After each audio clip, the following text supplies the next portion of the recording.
Lucas 9:62, a Bíblia diz assim: ninguém que lança a mão do arado e olha para trás é apto para o reino de Deus. Devemos sempre olhar para Jesus. Esse é o nosso alvo. Solta a vinheta, porque está começando mais um Boletim da Fé.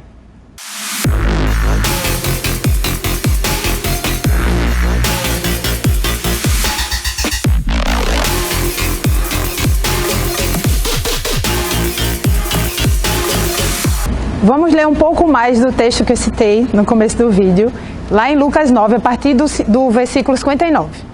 Diz assim: a outro disse Jesus: segue-me. Ele, porém, respondeu: permita-me ir primeiro sepultar meu pai. Mas Jesus insistiu: deixa aos mortos o sepultar os seus próprios mortos.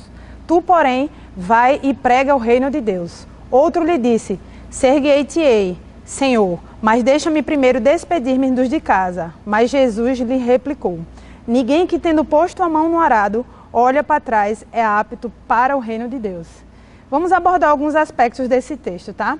O texto cita Jesus chamando duas pessoas diferentes, mas que lhe responderam de maneiras bem semelhantes. Enquanto Jesus esperava de cada um delas um comprometimento maior, elas estavam presas às coisas do passado, né? Coisas que remetiam a algo que deixava uma saudade nelas, ao ponto de não aceitarem de imediato o que Jesus estava propondo para elas. O que essa afirmação de Jesus nos mostra? De acordo com a afirmação dele, não podemos hesitar em atender o seu chamado, nem sermos encontrados presos, veja que palavra forte, presos a coisas ou valores que nos impeçam de seguir adiante em obediência a ele. Sabe, irmãos, muitas vezes a gente só cita a questão do pecado nos prendendo, né? Mas tem coisas lícitas muitas vezes que nos prende de dizer sim para muitas coisas que o Senhor tem falado com a gente, né? Muitas vezes a gente arruma uma desculpa, como a gente gosta de falar, para não cumprir aquilo que Deus já nos pediu, não é verdade? E vamos continuar aqui. A verdade é que todos temos dificuldade de abrir mãos de determinados valores.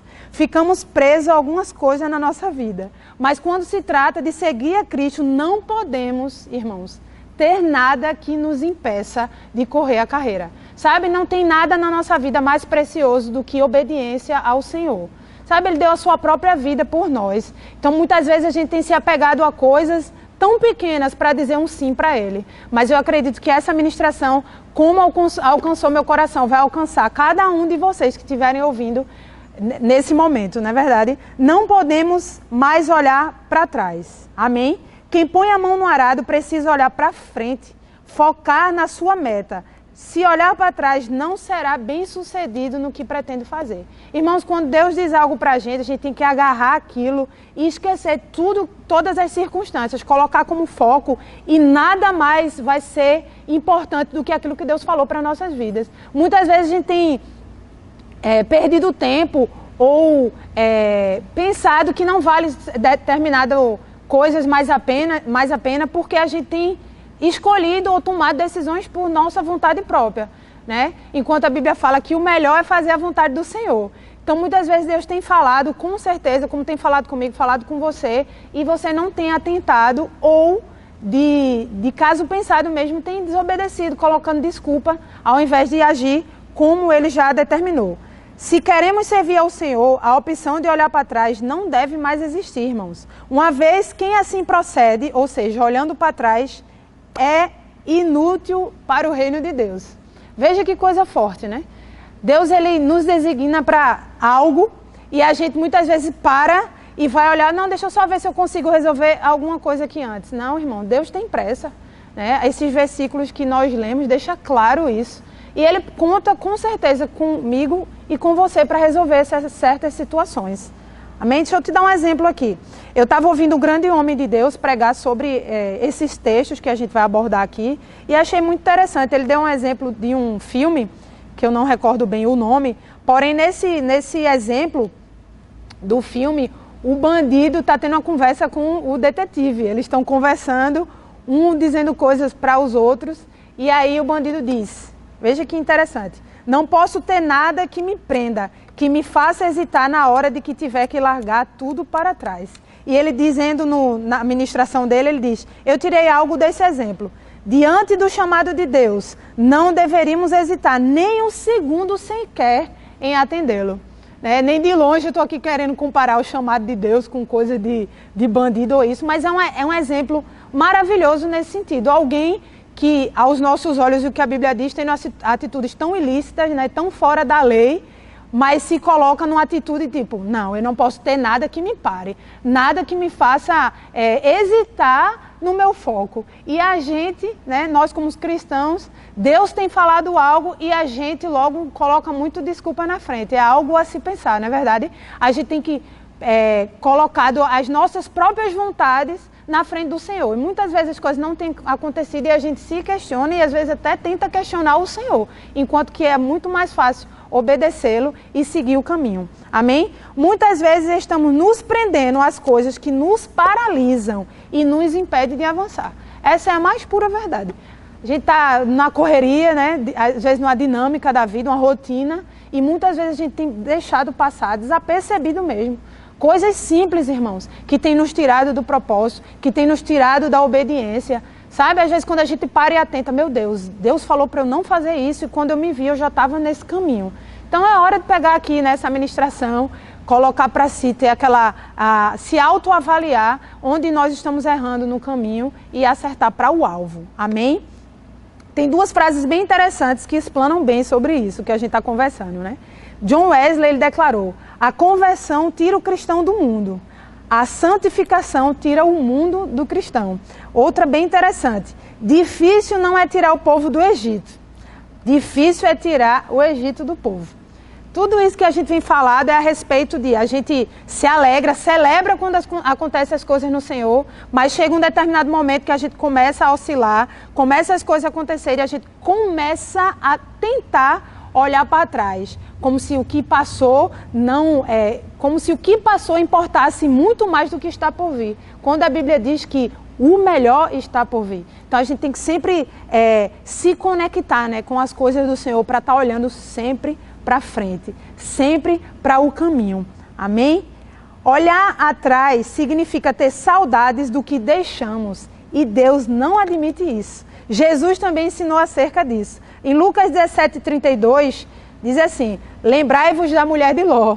Quando o Senhor tirou Ló e sua família de Sodoma, ele advertiu claramente que não olhassem para trás, irmãos. Lá em Gênesis 19:17 diz assim, havendo-os levado fora, disse um deles, livra-te, salva a tua vida, não olhe para trás, nem pares em toda a campina, foge para o monte, para que não pereças. Sodoma e Gomorra retratam esse mundo, basicamente, que a gente está vivendo, né? Um mundo perdido, devasso, enfim, cheio de coisas mundanas mesmo. Mas o livramento de Ló e sua família figura a nossa salvação e o livramento do juízo e condenação deste mundo, né? Assim como acontecia em Sodoma e Gomorra. Mas para não ser julgado com o mundo, não basta apenas sair geograficamente dele. É preciso que o nosso coração também saia de lá, irmãos. Muitas vezes a gente, me livrei de uma pessoa, me livrei de alguém que estava me tirando para coisa ruim, estava me influenciando para algo, mas se você não cuidar do que está no seu coração, não substituir o desejo da carne, o desejo carnal, pela palavra, pelas coisas que o Senhor tem direcionado, muitas vezes você vai se pegar olhando para o Egito, sentindo falta, olhando para trás, e a gente vai conversar um pouco mais sobre isso. Ao ordenar que não olhassem atrás, Deus estava dizendo que seria o fim de tudo aquilo, que o coração deles deveria totalmente limpo, né, daquilo que Sodoma e Gomorra oferecia. Mas a mulher de Ló desobedeceu a ordem divina. Em Gênesis 19:26 diz, e a mulher de Ló olhou para trás e converteu-se numa estátua de sal. Eu anotei algo do Strong aqui para vocês, do dicionário. A concordância lá mostra que a palavra hebraica traduzida para olhar é nabate. Também significa contemplar, mostrar consideração, prestar atenção. Não fala de alguém que olhou por curiosidade, irmãos. Sabe, ela não olhou só porque ela estava curiosa naquilo. Essa palavra dá o significado de ela olhou para ver o tamanho do estrago ou a admiração por ela estar perdendo aquilo. Fala de alguém que tinha seu coração preso ao que deixou. Veja que coisa importante para ouvir.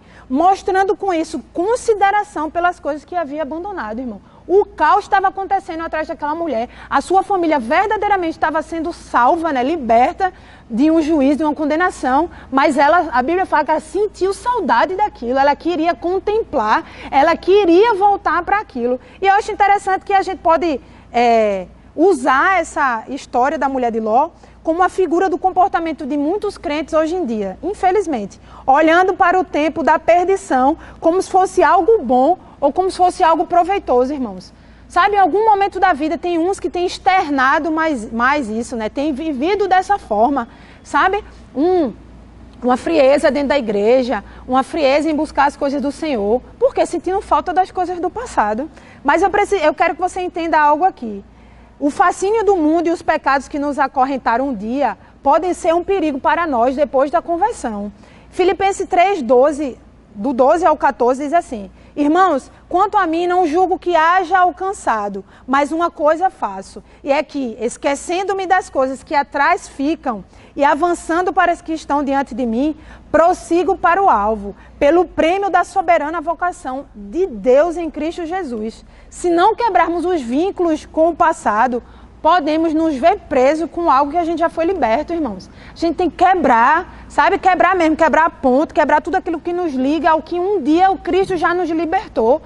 Sabe, eu vi uma vez uma pessoa dando um exemplo. Muitas pessoas dizem, não, eu comecei, mas agora estou cansado, vou parar só um pouquinho. Ei, em Deus, na vida com Deus, não existe meio termo. Ou estamos avançando ou estamos retrocedendo. Se você está parado, está no sinal, está amarelo, vermelho para você, não quer dizer que você está num tempo legal, não. Você já começou a retroceder. Ou em Deus, ou nós avançamos ou nós retrocedemos. Eu acho esse exemplo maravilhoso. Muitas vezes vem o cansaço, vem as desculpas, né, para não paralisar. E eu lembro desse exemplo. Eu disse, não, se eu parar aqui um pouco, nem que seja para dar uma olhada sequer para trás, a Bíblia fala que eu estou retrocedendo. E não é isso que Deus tem para a nossa vida. Não é isso que Deus quer. Deus nos quer avançando constantemente para aquilo que Ele já determinou para as nossas vidas. Amém? Assim como a mulher de Ló foi roubada de sua vida, tornando-se uma estátua de sal, podemos também perder a vida de Deus em nós, pelo fato de a gente estar olhando para essas coisas, irmãos. Sabe? Existem dois caminhos. O caminho da gente ficar olhando para as coisas que já passaram, ou o caminho da gente acreditar no que Deus já disse ao nosso respeito. E a gente seguir o caminho, irmãos. Para onde Deus apontar, eu estou indo. Para onde Deus apontar, eu estou indo. É desse jeito que nós devemos viver. Sem um arrependimento genuíno, o crente pode ter saudades daquilo que deixou e ser tentado a olhar para trás. Deixa eu ler mais um texto aqui com vocês. Em Atos 7, do 38 ao 41, diz assim: é este Moisés quem esteve na congregação no deserto, com o anjo que lhe falava no monte Sinai e com os nossos pais, o qual recebeu palavras vivas para nulas transmitir, a quem nossos pais não quiseram obedecer, antes o repeliram e no seu coração, preste atenção, no seu coração voltaram para o Egito, dizendo a Arão: faze-nos deuses que vão adiante de nós, porque quanto a este Moisés que nos tirou da terra do Egito, não sabemos o que lhe aconteceu. Naqueles dias fizeram um bezerro e ofereceram sacrifício ao ídolo, alegrando-se com as obras das suas mãos. Meu Deus, como isso é forte. A frase no seu coração voltaram ao Egito, lembra que eu fiz questão de falar, de frisar ela para vocês? Revela a atitude de olhar para trás e desejar aquilo que antes foi deixado. Irmãos, eu vou falar um pouco mais sobre isso, mas o que é que a gente deixou para trás? A gente sabe exatamente o que deixamos para trás. A gente não deixou para trás nada de bom, sabe? Muitas vezes a gente tem sentido o desejo, a saudade de trazer aquelas coisas de volta para a nossa vida. Ou seja, assim como o pessoal do Egito tinha saído da escravidão, a gente está querendo voltar para o tempo de escravidão. Eles não voltaram literalmente ao Egito. Da mesma forma como muito crente não chega a abandonar a igreja, mas no seu íntimo, os israelenses viviam lá, né? Como muito crente faz, sem desligar das práticas ou fantasias mundanas. Outro versículo, Números 11, 4 ao 6. E o populacho, que significa povo misto, que estava no meio deles, veio a ter desejo das comidas dos egípcios, pelo que os filhos de Israel tornaram a chorar e também disseram: quem nos dará carne a comer? Irmãos, aqui fala de um povo misto, que começou a olhar para as coisas para trás, que começaram a desejar as coisas que já tinham passado, e depois o texto fala que Israel começou a desejar a mesma coisa.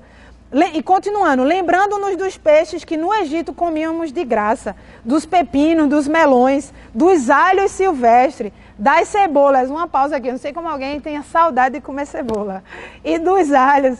Agora, porém, seca-se a nossa alma e nenhuma coisa vemos senão este maná.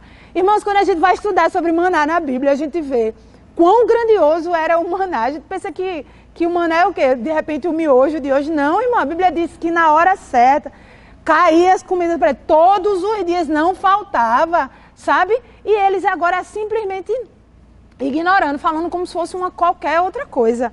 Veja que coisa. Agora, porém, seca-se a nossa alma e nenhuma coisa vemos senão este maná.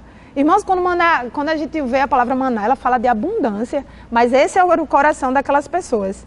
Infelizmente, tem muito crente assim na igreja. Gente que sente saudade das bebidas, das drogas, muitas vezes de sexo ilícito, das festas e de toda a sujeira que há no mundo. E do pecado do qual um dia já foram libertos. Se você está nessa condição ou conhece alguém nesta condição, assim como você está ouvindo, envie essa ministração para essa pessoa. Porque eu quero dizer algo para vocês. Quando você sentir saudade dessas coisas mundanas, né, e pensar em voltar lá, lembre-se também que você vai voltar a um tempo de escravidão, a um tempo de dor, a um tempo difícil, a um tempo de escravidão do pecado, a um tempo que o diabo só vai deixar você lembrar de coisas que você acha que era bom. Mas eu quero fazer questão de lembrar disso. Você não é mais escravo do pecado. Você não tem que voltar para aquelas velhas práticas. Existe uma graça para você sobreviver e suportar e passar por essas tentações, irmãos. Existe um prêmio maior em Deus para a sua vida. Essa atitude de saudade do que foi deixado é olhar para trás como a mulher de Ló. É voltar ao Egito, ainda que não seja de modo literal. É entender que no coração você já voltou para lá. Assim como o pessoal que estava no Egito, que tinha saído do Egito e queria voltar para lá. Esquecer-se do que éramos e do que Cristo fez por nós é pura ingratidão. Pedro se refere a isso de forma negativa sobre o que praticavam isso. Ele diz assim, ó, em 2 Pedro 1,9. Mas aquele em quem não há estas coisas é cego, vendo só o que está perto, porque se tem esquecido da purificação de seus pecados antigos. Devemos valorizar aquilo que estamos abraçando e saber rejeitar para sempre o que a gente já abandonou, irmãos. O que podemos fazer de forma prática para a gente não incorrer nesse erro, né? Deixa eu tentar te ajudar. Para olhar para trás é preciso se esquecer do que éramos e do preço que foi pago. Então não esqueça do que Jesus fez por você. Portanto, uma boa forma de nos guardar é manter o nosso coração consciente destes fatos em todo o tempo. Assim, não mais olharemos atrás e nos conservaremos firmes em nossa fé. Tá anotando tudo? Eu estou já terminando. Prevenir-se, acautelar-se, são palavras que indicam atitude e responsabilidade que Deus nos deu. E o propósito é para a gente não decair, a gente se manter firme. A queda é uma possibilidade, não é uma certeza. Mas nos mostra que pode ser evitada por prevenção e cuidado. Queria que você anotasse e lesse esses versículos. Eu não vou ler, mas eu queria mesmo deixar essa tarefa para você. 2 Pedro 1,10, do 10 ao 11. 2 Pedro 1, do 10 ao 11. 2 Pedro também, 3,17. Vai falar sobre o que a gente acabou de conversar aqui. Acredito que em nosso coração devemos firmar um compromisso formal em Cristo, de não deixá-lo jamais. Ele prometeu que estaria conosco todos os dias. Mateus 28,18. Também prometeu não nos abandonar. Porque ele tem dito, de maneira alguma te deixarei. Nunca, jamais te abandonarei. Está em Hebreus 13,5. Se Deus prometeu não nos abandonar, por que nós não devemos fazer o mesmo, irmãos? Aleluia, não sei você, mas eu fico alegre com essa palavra, irmão. Penso que cada cristão deveria se comprometer a não mais voltar atrás. É um compromisso nosso. Deus já fez tudo o que tinha que fazer. Prometer isso em seu coração e também com a sua boca. Não devemos ter medo do compromisso, pois isto seria o mesmo que entrar num relacionamento já acreditando que ele não vai durar. E Deus não é assim, Deus é fiel. Aquilo que ele começa, ele termina. E ele espera a fidelidade na nossa vida. Quero encerrar com essa frase. Pare de olhar para trás, você não está indo para lá. Amém? Amo vocês.